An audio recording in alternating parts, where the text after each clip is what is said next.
Nous sommes allés à la rencontre du groupe ornithologique et naturaliste Nord-Pas-de-Calais, une association d'observation et de protection de la faune sauvage, lors de l'une de leurs opérations de protection.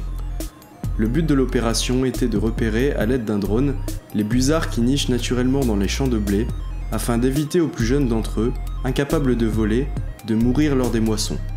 Le busard est une espèce protégée, il est donc d'autant plus important de communiquer la position de leur nid aux agriculteurs.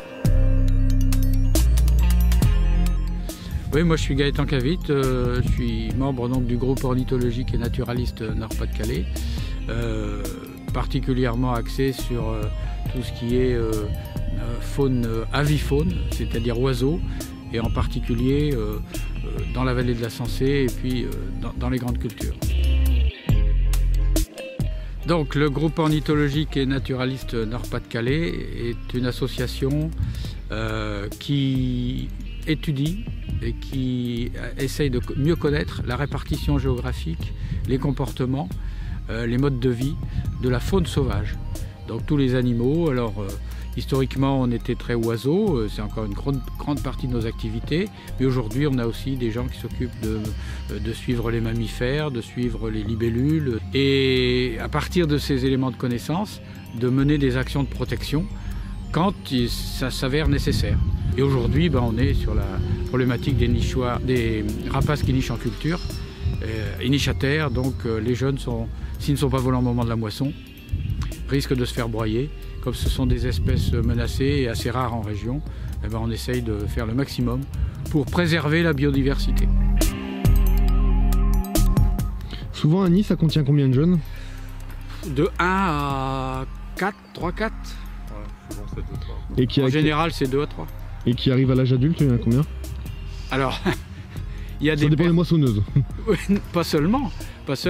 Il y a parfois des œufs qui n'éclosent pas. Il y a parfois un manque de nourriture qui fait que tous les jeunes n'arrivent pas à être nourris correctement, donc ils n'arrivent pas tous à l'envol. D'accord. Ensuite, donc c'est difficile, hein, il n'y en a pas de statistiques, mais parfois il n'y a qu'un, 2, 3 jeunes sur le total qui s'envolent, ça dépend de la quantité de nourriture. Puis après, il y a tout l'apprentissage. Quelques semaines d'apprentissage, d'accompagnement avec les adultes, apprentissage de la chasse, etc. Puis c'est un migrateur. Donc ensuite, il va s'en aller en Afrique.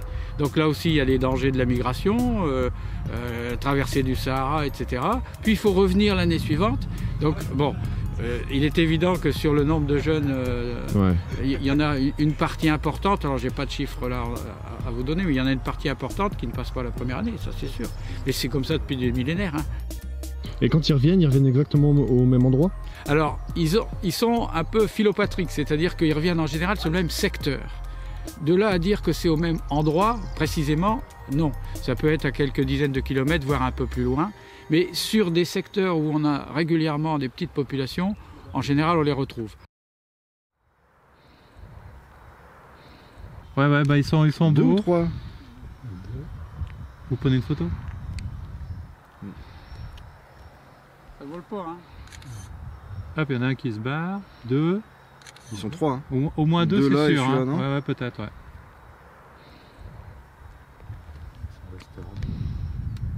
Ouais, on verra sur la photo. Est-ce qu'on peut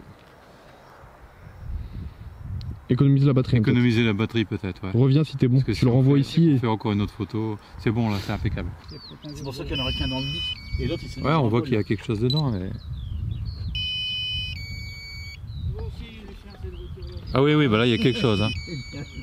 Ouais, c'est un jeune. On l'a vu, on l'a fait partir du nid, il s'est foutu dans le blé. Ils sont en train de voler là-bas au fond. Ouais, dépêchez-vous, remontez. Vous êtes à fond, pardon. Alors on va, pour essayer de voir les trucs de betterave, je vais compter. Le nid, il est où là? Et alors question, est-ce que vous pourriez expliquer ce que l'on fait aujourd'hui du coup? Aujourd'hui, comme la moisson approche, il y en a un là-bas qui vole de busards. Ouais. Comme la moisson approche et qu'une partie des jeunes busards ne sont pas encore volants, on essaye de localiser les nids. Une fois qu'on les a localisés, d'estimer l'âge des jeunes. Donc le drone nous permet de les localiser sans aller marcher dans les champs. Et en fonction de l'âge des jeunes, si on pense, en fonction de leur développement, on sait à peu près quand ils vont s'envoler par rapport à la moisson, on demande aux agriculteurs de bien vouloir détourer, c'est-à-dire ne pas faucher sur une distance un petit carré de 5 mètres sur 5 mètres pour permettre à la nichée d'évoluer et de s'envoler normalement. Et les agriculteurs sont d'une façon générale tout à fait favorables à ça. Mais il faut savoir où c'est. Bien sûr. Il faut savoir où ça se trouve, parce que dans des grands champs, il y a un nid, parfois 2 nids, puisqu'ils aiment bien être pas trop loin les uns des autres. Et c'est un trou de 30-40 cm à trouver dans un champ de plusieurs hectares, c'est pas évident. Ouais. Voilà. Merci. Avec le comportement des oiseaux, on peut savoir si les jeunes sont âgés ou pas. Si la femelle qui transporte la proie descend au nid et ne reste presque pas de temps, enfin reste quelques secondes au nid et qu'elle se renvole presque aussitôt, c'est que les jeunes sont grands. Par contre, si la femelle reste beaucoup plus longtemps au nid, plusieurs minutes, c'est que les jeunes sont plus petits, qu'elle est en train de les nourrir. D'accord.